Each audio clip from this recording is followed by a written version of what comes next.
Good morning. Today is Monday, July 15th, 2024. Stocks advanced last week as market leadership shifted amid fresh inflation data and quarterly corporate reports starting to roll in. Life is too short to worry about what the next headline could do to your life savings. Hi, my name is Eric Hagan, and I keep my thumb on the pulse of the economy and the markets so my clients can focus on the things that are actually important to them. Thank you for joining me the next few minutes on today's weekly economic video update.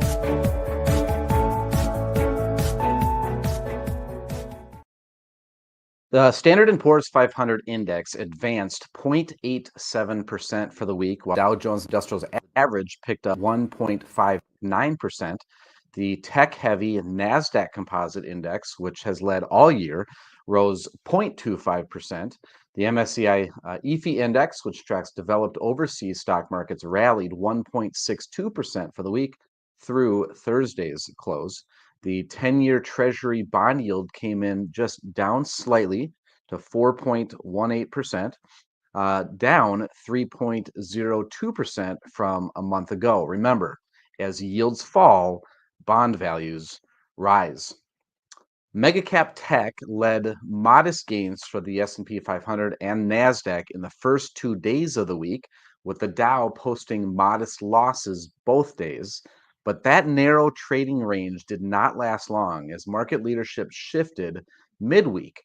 Upbeat corporate earnings reports and milder than expected consumer inflation in June drove momentum in a handful of larger industrial and consumer stocks.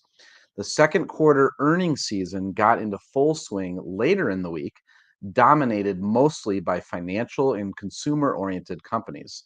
Markets seemed initially unfazed by better than expected reports from some money center banks.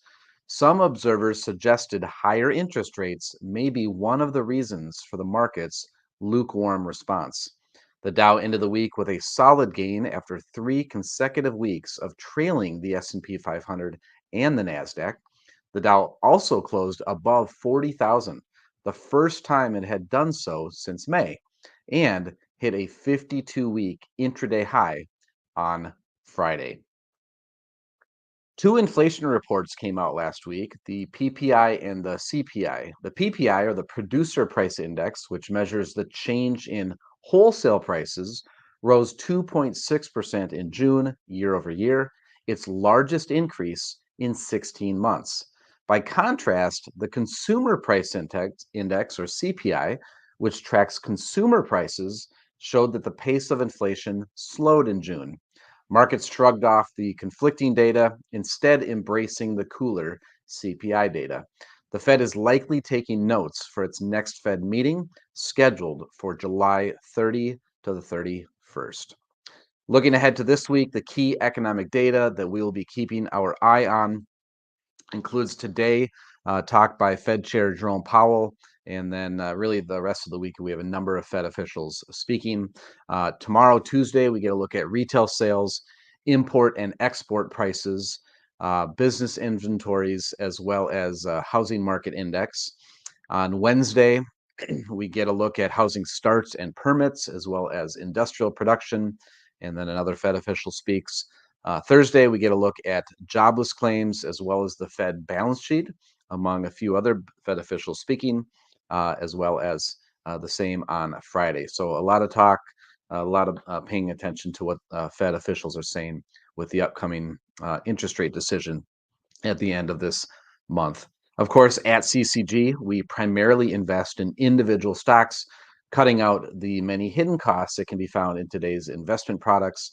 With the second quarter now behind us, as I mentioned earlier, earnings season is just getting underway. So it's going to be a busy 6 weeks or so as a majority of publicly traded companies report how they did this past quarter.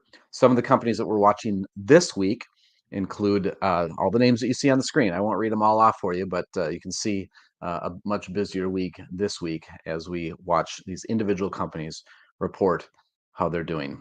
You can learn about our low-cost, fully transparent, and personalized approach at smartmixportfolios.com.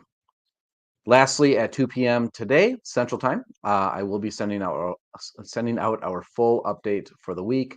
This update includes more than what I talk about here on Monday mornings, including our popular weekly tax tip. This week's tax tip takes a look at giving back to your community by working as a tax volunteer. So if you're looking for something to do, if you're looking for a way to give back to your community and help people with low to moderate incomes, you can consider applying to volunteer with the Volunteer Income Tax Assistance or Tax Counseling for the Elderly programs. We talk about this and more in this week's weekly tax tip.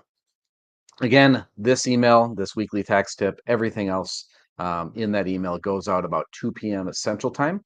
If you'd like this email and you're not getting it, you can subscribe at our website, www.investwithccg.com.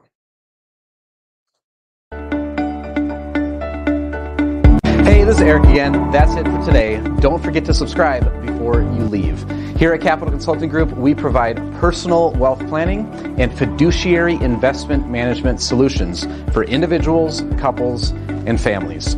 To learn how to see your entire financial situation, both today as well as every year into the future, go to clearfinancialfuture.com and watch the short 2-minute video. To learn how we give our clients' life savings the attention it deserves and to see how we're doing, visit smartmixportfolios.com. And lastly, if you'd like help investing your 401k at work, visit me over at 401kinvestmentpros.com. Thank you again for your time today. I'll look for you next week.